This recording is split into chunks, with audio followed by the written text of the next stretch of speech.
அஸ்ஸலாமு அலைக்கும் வரஹ்மத்துல்லாஹி வபரகாத்துஹு. மறுமை நாளின் அடையாளமாக இப்போ பெரிய அடையாளங்களை பார்க்கலாம்.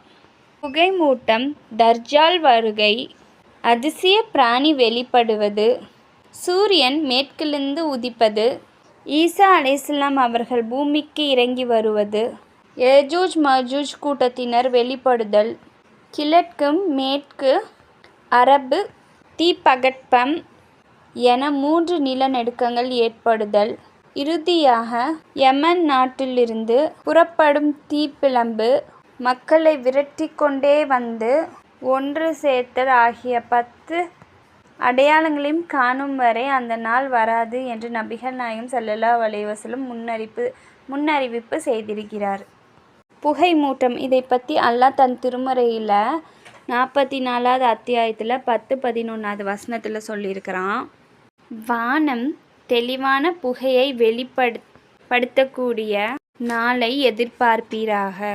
அப்புகை மனிதர்களை சூழ்ந்து கொள்ளும். இது கடுமையான வேதனையாக இருக்கும். தர்ஜால், அதேபோல் தர்ஜால் வருவதும் அவன் வருகையால் மக்கள் பெரும் சோதனைக்கு உள்ளாக்கப்படுவதும் இறுதி நாளின் பெரும் அடையாளங்களில் ஒன்றாகும். மக்களில் அதிகமானோர் ஏமாந்து போகும் அளவிற்கு வழக்கத்திற்கு மாறான செயல்களை செய்து காட்டிட இறைவன் அவனுக்கு சக்தி வழங்குவான். அதாவது மழை பொழியும்படி வானத்திற்கு கட்டளையிடுவான், அது மழையை பொழியும். புட்பூண்டுகளை முளைக்கும்படி பூமிக்கு ஆணையிடுவான், அது அவற்றை முளைக்கச் செய்யும். இறந்தவனை உயிர்ப்பிப்பான். இவை இல்லாது இன்னும் பலவற்றை அவன் செய்வான். நிச்சயமாக அவன் ஒற்றை கண் உடையவனாக இருப்பான். சொர்க்கம் நரகம் போன்றவற்றை கொண்டு வருவான். எது அவன் சொர்க்கம் என்று கூறுகிறானோ அது நரகமாக மாறும். எதை அவன் நரகம் என்று கூறுகிறானோ அது சொர்க்கமாக மாறும். அவன் பூமியில் 40 நாட்கள் இருப்பான்.